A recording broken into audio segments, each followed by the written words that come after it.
Santo Cáliz, Santo Grial, ambas identificaciones pueden darse por válidas, por decirlo, ha cautivado durante muchísimos años a muchas generaciones.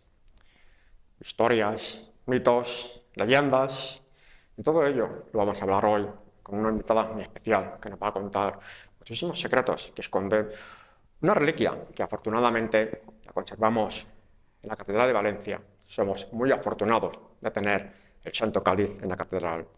Para ello, vamos a descubrir su historia, sus orígenes, cómo ha llegado, sobre todo algunas curiosidades que esconde esta maravillosa reliquia que se ha convertido en un auténtico dogma de fe y de numerosos debates, hay que decirlo todo. Por ello, en nuestras casas, en nuestros hogares, hemos optado por traer a una doctora en Historia del Arte. Ana Mafé, bienvenida. Muy bien hallada, querido Ángel. Bueno, Ana, primero quiero hacerte una pregunta acerca, porque has publicado un libro realmente maravilloso, se llama Santo Grial, evidentemente, va por la 4ª edición, si no me equivoco. ¿Cómo ha surgido la idea de escribir? Pues la verdad es que fue una idea que le surgió, fíjate, al presidente del tribunal de mi tesis doctoral. El doctor Rodríguez fue precisamente quien ayudó a Amenábar a hacer la película Ágora desde la UMA, desde la Universidad Autónoma de Madrid, sobre todo de cara a no hacer un falso histórico. Y este doctor es uno de los primeros espadas, es experto en la historia de la ciencia. Y mi tesis son 1200 páginas más casi 400 entradas de distintas referencias. Entonces quedó tan abrumado de saber por fin qué era el Santo Grial que me hizo una comparación muy cariñosa y me dijo: tú eres como Champollion a la Roseta, pues tú eres, doctora Ana Mafé, Santo Grial. Pero nadie en el mundo normal lee tesis, no son libros de lectura habitual. Tu conocimiento no puede quedarse en la academia. Y entonces yo le dije: ya, pero es que yo no soy escritora. Y me dijo: cuenta tu experiencia investigadora y si tu libro me gusta te lo prologaré. Y entonces aquí dentro podéis encontrar un prólogo maravilloso de este doctor que es una eminencia y que bueno, me invitó a compartir el conocimiento de forma generosa, a no La quedármelo verdad, para Ana, mí. no fue nada fácil muchas veces conseguir muchos archivos, información para confirmar tu trabajo que estabas realizando. Para hacer un doctorado, Ángel, lo más difícil es saber aplicar bien el método científico. El doctorado, la diferencia que tiene principalmente sobre cualquier otro tipo de trabajo académico es que requiere la aplicación de un método que sea replicable y que cuando ese método se realiza en cualquier parte del mundo sobre el mismo objeto, tiene que dar siempre el mismo resultado, ¿vale? Un método científico podría ser, por ejemplo, la clonación de la oveja Dolly. Habían dos tipos de artículos: la prensa amarilla de todos nos vamos a clonar, y los que querían saber exactamente qué temperatura había seguido la célula, la mitosis cuándo se había realizado, qué tipo de procedimiento científico había seguido todos y cada uno de esos pasos genéticos para llegar a ese resultado. Entonces, la disciplina académica de la historia del arte tiene su método científico. Y lo que hice yo durante años fue especializarme en ese método para, una vez controlarlo, saber que podía aplicar ese método científico a cualquier objeto. Y decidí que fuera el Santo Cáliz. Bueno, como he dicho antes al inicio del programa, en la Catedral de Valencia tenemos Santo Cáliz, una reliquia realmente maravillosa que detrás se esconde una historia, digamos, fascinante. Todavía se sigue estudiando, genera todavía muchas dudas. A pesar de ello, nos vas a ayudar a él. Pero primero, ¿cómo ha llegado el cáliz? En pocas palabras, ¿cómo ha llegado? Seguramente muchos lo sabemos, pero no está de más saber cómo ha llegado aquí a Valencia. Vale, el cáliz está sustentado por lo que se llama la tradición oral cristiana. Y la tradición, señalo mucho la palabra tradición porque nosotros somos judeocristianos. Y la tradición judía es lo que nosotros trasladamos al mundo cristiano a través de esa oralidad. Entonces, ¿qué ocurre? Pues que esa tradición nos habla de que Jesús está en la mesa pascual y tanto Mateo como Lucas, como Mateo, Marcos, Lucas, hablan de que hay una copa que Jesús eleva y toca entre sus manos. Ese gesto que sale tan evidente nos está señalando que hay un objeto que está perfectamente reconocido, es una copa. Quiere decir que no es una bandeja, no es un plato, no, es una copa. Y San Juan, que no nos habla de la copa, nos habla de lo que es el mensaje que en ese momento Jesús está diciendo esa noche. Entonces, cuando yo estudio el Santo Cáliz de Valencia, lo estudio como si fuera un objeto que puede hablar. Sí. Y puede contarme su historia a través de preguntas. Aplicando el método iconológico, hay una serie de fases muy claras en donde cada fase te está indicando el momento que tú obtienes esa información y puedes pasar a la segunda fase. Es como jugar a un juego de pantallas de Sherlock Holmes, en donde hasta que no tengas la primera fase no puedes llegar a la segunda porque no la vas a entender. Y entonces en esas primeras fases es evidente que el motivo iconográfico principalmente de este objeto es una copa que está sobre una serie de elementos. Bueno, pues realmente la copa original es la parte de arriba, esto se colocó posteriormente. Exacto. Y eso se sabe con seguridad precisamente por el estudio de la técnica y el estudio de la historia a través de esos elementos que van surgiendo. Ahí hay una técnica dorada para las asas, que es una técnica de nielado. Pues sabemos, los historiadores del arte, que el nielado se mueve entre unos siglos muy concretos y digamos que su eclosión más exquisita estaría sobre el siglo XI aproximadamente, porque a partir del siglo XII y demás ya hay otras técnicas que vienen en desuso y bueno, y se acaba ese nielado con esa perfección. Entonces, al ver y al estudiar cada una de las piezas se puede datar perfectamente por contexto y por comparación que sí o sí la copa superior del Santo Cáliz es del siglo I o II antes de Cristo a todas luces, y ahí voy a hacer un detenimiento. No hay ninguna otra copa en el mundo que pretenda ser el Santo Grial que pase este filtro arqueológico. El cálido Cerveiro es del siglo XII. Y a pesar de todo, Ana, hay muchas copas, hay otros griales que también supuestamente están compitiendo. No sé, la copa de Antioquía, pero no tiene ninguna evidencia histórica. También el famoso cáliz de León. Claro. Eso lo tenemos que descartar históricamente porque no tiene, digamos, un fundamento. Es que la metodología científica sirve precisamente para detectar los falsos históricos. Y el cáliz de Antioquía fue una maravillosa falsificación realizada precisamente en la costa oriental, muy cerquita de Grecia. Y imagínate que sale el propio Jesús bendiciendo la mesa pascual. O sea, a todas luces, bueno, se la colaron al Museo de Chicago. Pero el Museo de Chicago tuvo a bien durante una temporada mostrar el Santo Grial como el objeto más buscado de toda la cristiandad en sus haberes o en sus repositorios. Claro. Apropiarse de los símbolos es lo más goloso que hay. El Santo Cáliz en esto se parece mucho al anillo de Gollum, mi tesoro. Todos quieren de alguna manera apropiarse de parte de la historia de este Santo Grial, que bueno, que hay que explicar claramente que es que en la literatura y en el mundo de la religión tenemos dos relatos en paralelo con una vida propia, pero un sentir común. A partir del siglo XII, que esta Sagrada Copa está en el Reino de Aragón, en la frontera cristiana contra el mundo sarraceno, de alguna manera, es una frontera muy estudiada por ese momento histórico, porque mientras Aragón está manteniendo esa frontera, Europa duerme literalmente y descansa, ¿vale? Pues en ese momento histórico, y estamos hablando hacia el 1170 aproximadamente, hay una serie de viajes con los monarcas y los gobernadores de lo que sería nuestra vecina Francia, que no está creada como tal. Y, por ejemplo, el príncipe de Flandes o el conde de Flandes llega hasta el monasterio San Juan de la Peña y cuando regresa le pide a uno de sus máximos trovadores, escritores, poetas, Chrétien de Troyes, que le escriba la historia que él ha vivido. Entonces, él ha cruzado una frontera, él se ha sentido un poco Gálato o incluso miembro de esa mesa de caballeros que buscan el Santo Grial, y eso es lo que le cuenta a Chrétien de Troyes. La verdad que hay que decirlo todo.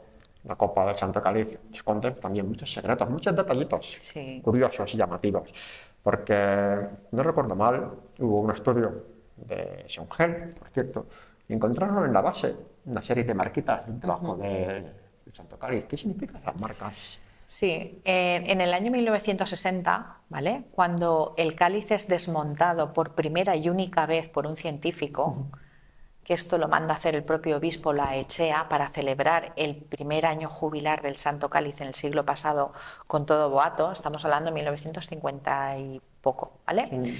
Pues al limpiar la pieza que había estado sufriendo esos escondites durante la Guerra Civil, en una cocina de carbón, había que limpiar la pieza. Sí, claro. Pues cuando se limpia la pieza, el doctor Beltrán descubre que hay una epigrafía. Y entonces el doctor Beltrán, que es arqueólogo, ¿vale?, sabe que la parte de abajo corresponde a un incensiario. No es una copa invertida, es un incensiario. Y por su forma obedece a lo que sería la estética fatimí, y con toda probabilidad, que lo cercioro yo también, viene de lo que sería el Califato de Córdoba. Y entonces en Córdoba hay un lugar muy especial que fue destruido desgraciadamente, pero un lugar que fue maravilloso, que tiene algo así como el Yassira, que sería algo así como la Luminosa. Estamos hablando de Medina Zahara. Entonces, cuando el doctor Beltrán pasa en ese contexto histórico a los arabistas del momento, la inscripción pues parece ser que pone para el que reluce, para el luminoso, y eso de alguna manera le podía pegar a lo que era la esencia de la figura de Jesús cuando dice ego sum lux mundi, yo soy la luz del mundo. En mi doctorado descubro que, aterrizando ese método científico que te he explicado de las 3 fases a la última instancia, que es la mejor, es el estudio primero diacrónico, ¿vale? Bajamos hasta ese momento histórico, estaríamos en el siglo X, XI en la península ibérica. Bajamos hasta ahí. Vale, está claro que puede haberse hecho pues porque hay epigrafías en lápidas y en sitios que son muy parecidas a las que hay ahí, por no decir iguales, ¿vale? Entonces, más o menos lo datamos. Y a partir de ese estudio del tiempo, vamos a un estudio sincrónico. ¿Qué ocurre en ese momento en el Reino de Aragón? Pues resulta que se habla el lenguaje aljamiado. Se escribe en árabe, pero cuando se pronuncia se oye en romance español. El propio rey Pedro, ¿vale?, que es descendiente de Alfonso de Aragón, su firma es en árabe. Entonces ahí descubro que las letras están escritas en hebreo y pone Yeshua Jesús.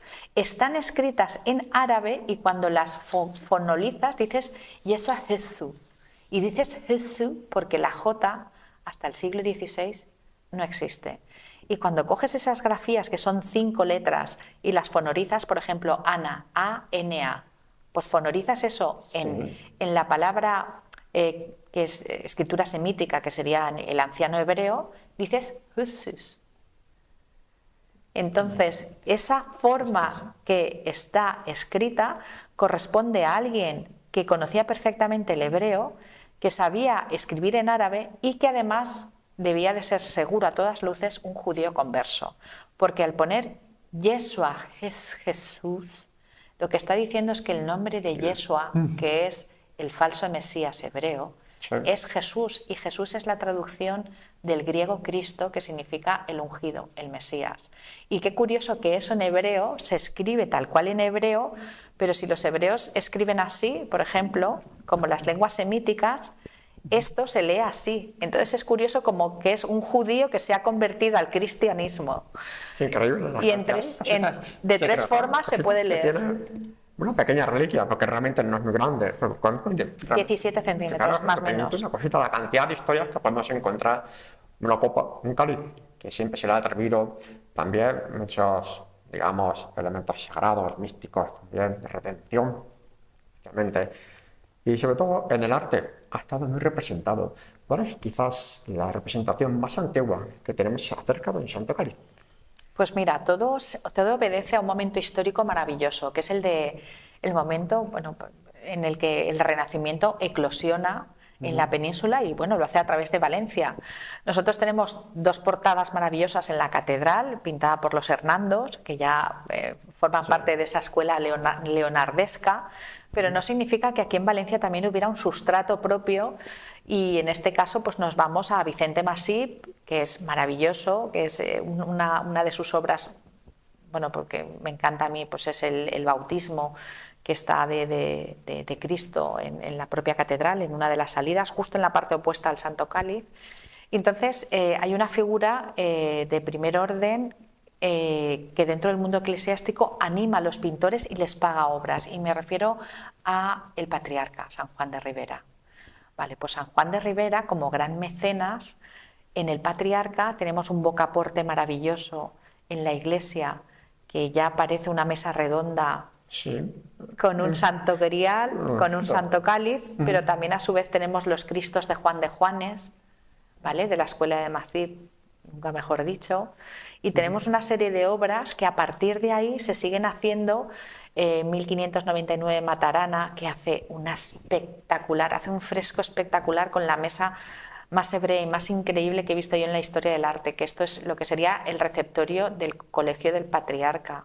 Entonces son lugares que no son accesibles al público, pero que ya demuestran que a finales del 16 sí o sí se tenía claro esa referencia iconográfica al situar a Jesús en una mesa pascual. Y eso, pues bueno, ha llegado hasta el mundo de hoy, no sé, me viene a la cabeza pues Segreyes, y te diré que uno de nuestros magníficos pintores como es Benlliure, hay un estudio de un colega que me certificó que Benlliure en su propio epitafio de tumba a modo de boceto puso el Santo Cáliz. Pero fíjate, hay una cosa curiosa, voy a decir, hemos visto tantos cuadros de la Última Cena, que quizás el más famoso, sin lugar a dudas, de Leonardo, la Última Cena. Curiosamente, ahí no aparece ningún cáliz. ¿Cómo es eso? Bueno, ¿Cómo no es todo ese cuadro que nos ha dejado este gran artista universal que es Leonardo? Esta pregunta se la tenías que hacer a mi amiga. Se le olvidó dibujarlo. Esta pregunta se la tendrías que hacer a mi amiga Dolores García, que por cierto ha estado con vosotros hablando de la Gioconda y de la seda, es una gran especialista de la figura de Leonardo. Bueno, yo siempre he dicho que el motivo iconográfico de esa pintura en realidad no es la Santa Cena, sino es la traición pura y dura. En la Santa Cena pasan muchas cosas. Jesús bendice, pero a Jesús también le traicionan y él lo nombra. Y no solamente con el gesto del pan hacia la boca, que esto a veces yo lo he pensado. ¿Tú cercas a quién te sientas? ¿A tus amigos o a tus enemigos? A tus amigos, ¿verdad? Sí, claro. ¿Cuánto querría Jesús Sí. a este señor para tenerlo al lado y estirando la mano darle de comer en la boca? Es muy curioso porque cuando se leen las escrituras hay un momento que dice en las escrituras: y el diablo entró en Judas. En ese momento, cuando Jesús se dio cuenta, dijo: lo que tengas que hacer, hazlo rápido.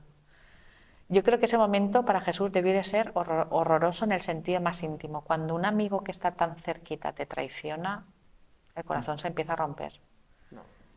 Yo a veces pienso en la figura de Jesús y en su calvario, nunca mejor dicho, y sé que sin duda alguna empezó en la Última Cena con ese gesto.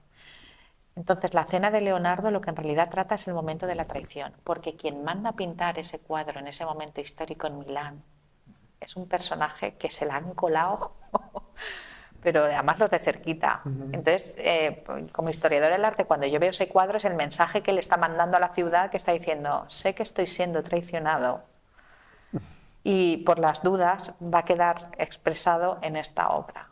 Piensa siempre que el mecenas, el que pone el dinero, es el que en última instancia habla de la intención. Y la intención no siempre es evidente. Por eso es muy interesante aplicar ese método casi de Sherlock Holmes para llegar a ese momento. A mí me encanta, es maravilloso todo esto del Santo Cáliz. Sobre todo tu trabajo, hay que decirlo, un trabajo realmente maravilloso. A mí me ha encantado. No lo digo Gracias. por cortesía, nada, me ha encantado. Claro, sí he leído muchísimos libros sobre el Santo Cáliz, muchas historias. Y tengo que decir también una cosa. También se han realizado, digamos, en el estudio del Santo Cáliz de Valencia, muchísimos estudios, digamos, científicos, físicos, habéis aplicado. ¿Qué estudios habéis realizado a nivel físico del Santo Cáliz? Pues mira, es muy interesante esto que me cuentas, porque en en lo que es la historia de las reliquias, el Santo Cáliz de Valencia es de las más estudiadas a lo largo de toda la historia, y esto te va a encantar.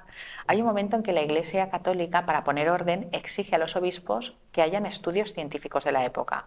Pues en 1736, cuando aquí todavía no había entrado la Ilustración, ni había habido ese movimiento de Revolución Francesa, que es bastante posterior, 1789, y no hay ni siquiera el movimiento de bibliotecas públicas, colegios.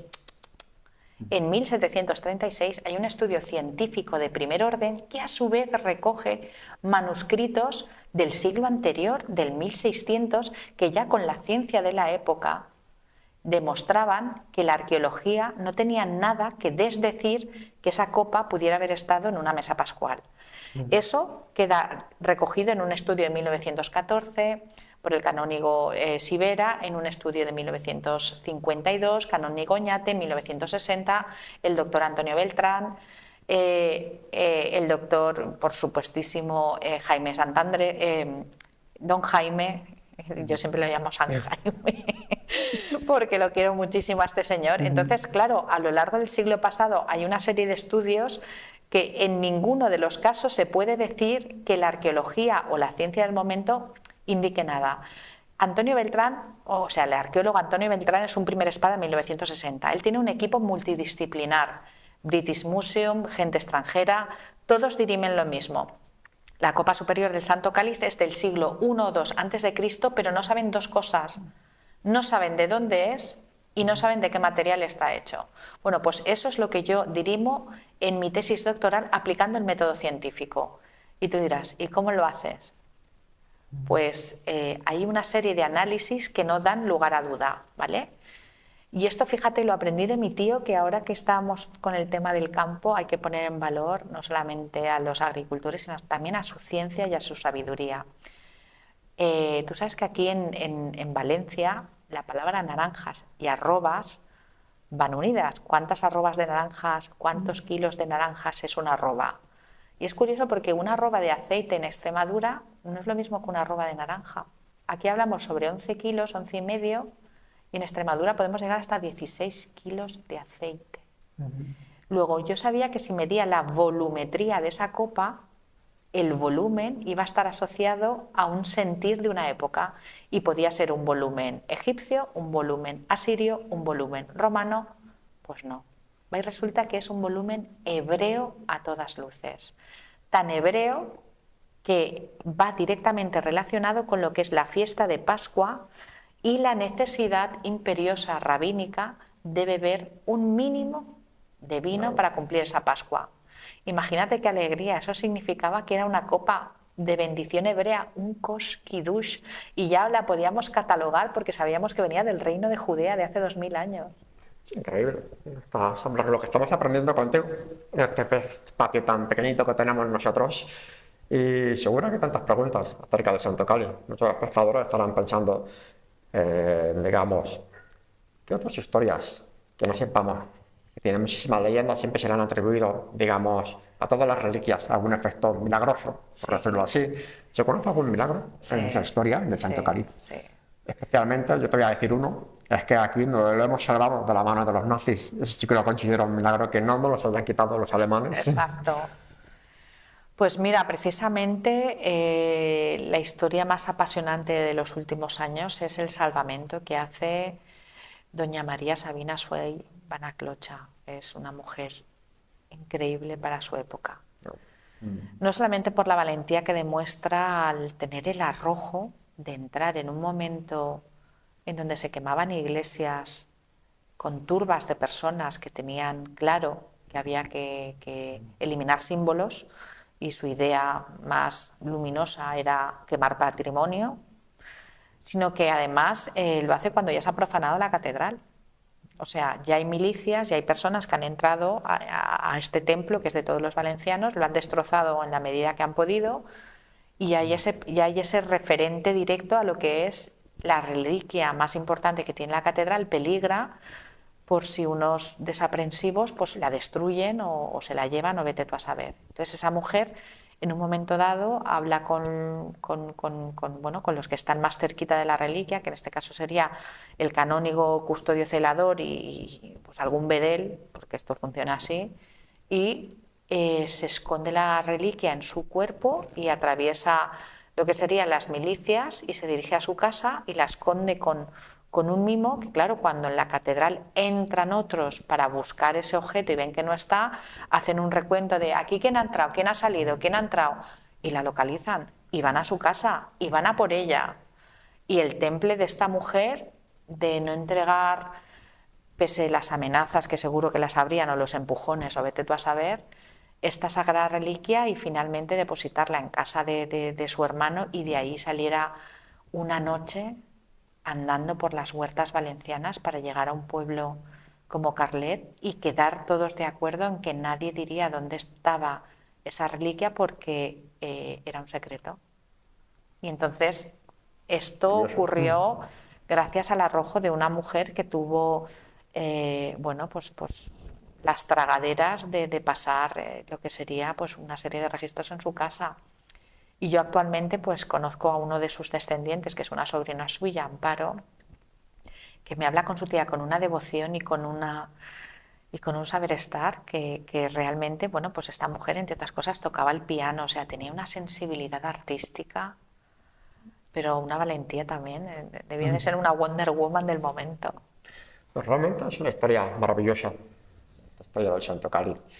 Pero para aprender mucho más acerca de esto, yo siempre les voy a decir que podéis hacer con el libro de Alma Fe, Santo Grial, una obra recomendada, imprescindible para poder conocerlo. Yo la tengo.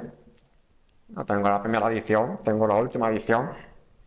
Y tengo que decir que realmente me ha sorprendido muchísimo. Tengo que felicitarte personalmente por un trabajo realmente magistral, hay que decirlo. Que crean o no, si es un dogma de fe, Sí. cada uno, sabemos, muchas personas se inclinan por un lado u otro, lo respetamos. Yo siempre he dicho que estamos ante un objeto de primer orden, pero por dos motivos, ¿vale?